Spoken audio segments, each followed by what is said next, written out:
Adaptations in the Wide World of Frogs, Lesson 5. Let's review our class narrative. Why do pollywogs wiggle? We're going to look over our situation and characters pages from yesterday. Narratives often have illustrations. Why?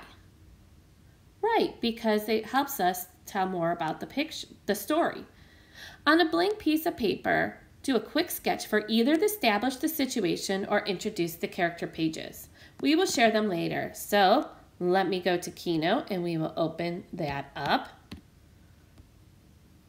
And here is our situation. One summer evening, a little pollywog named Ellie was swimming in her pond when she saw a notice that there was going to be a swimming race. Our characters we have so far are Little Ellie's coach, Bob, and other pollywogs in the race. We haven't named them yet.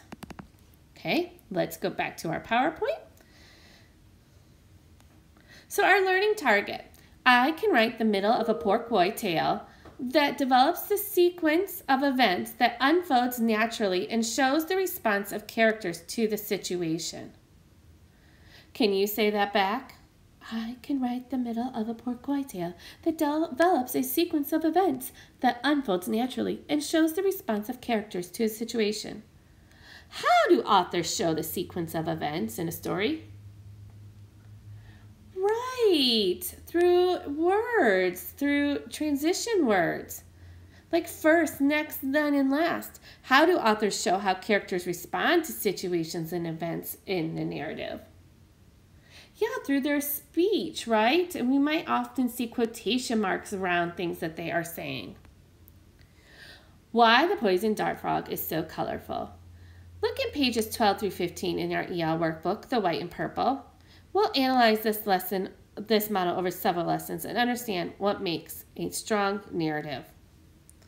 All right, so narrative texts are about real or imagined experiences. We've already talked about how porpoise tales are real, that they're imagined, they're not real. They also have a clear sequence of events that makes sense and is easy to understand. These texts have a beginning that establishes the situation, introduces the characters and or narrator, a middle that describes the central problem and explains how the character responds to the problem, and an ending that has a solution or resolution to wrap up the problem and explains the message or purpose for the narrative.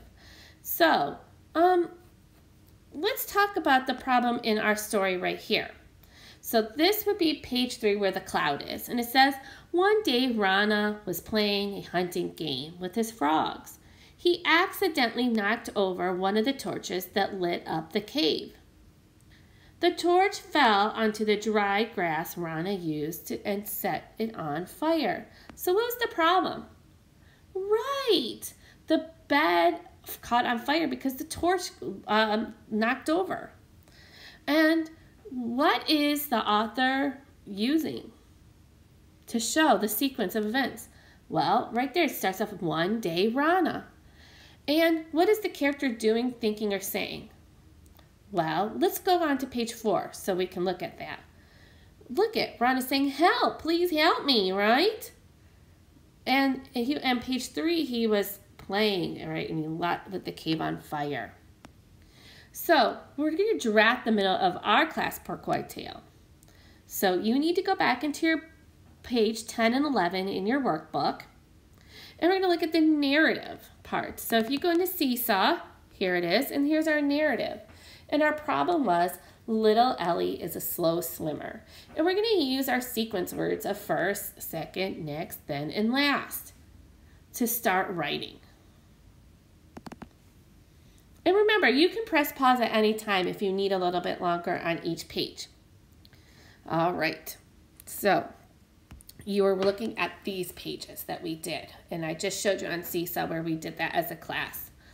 Working to contribute to a better world. Habit of character. I use my strengths to help others grow. What does it look like? Helping someone with something that I can do well. Sharing my work with someone to explain how it meets the criteria. Providing kind, specific, and helpful feedback.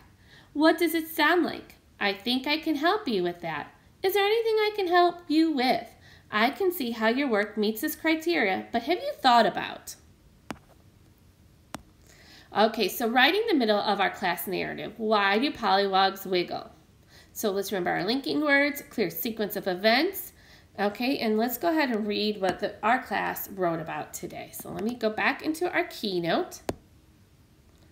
And we talked about little Ellie really wanted to enter this swimming race. She was worried that if she did enter the contest, she would lose because she is a slow swimmer. She thought, I will embarrass myself if I enter because I am so slow.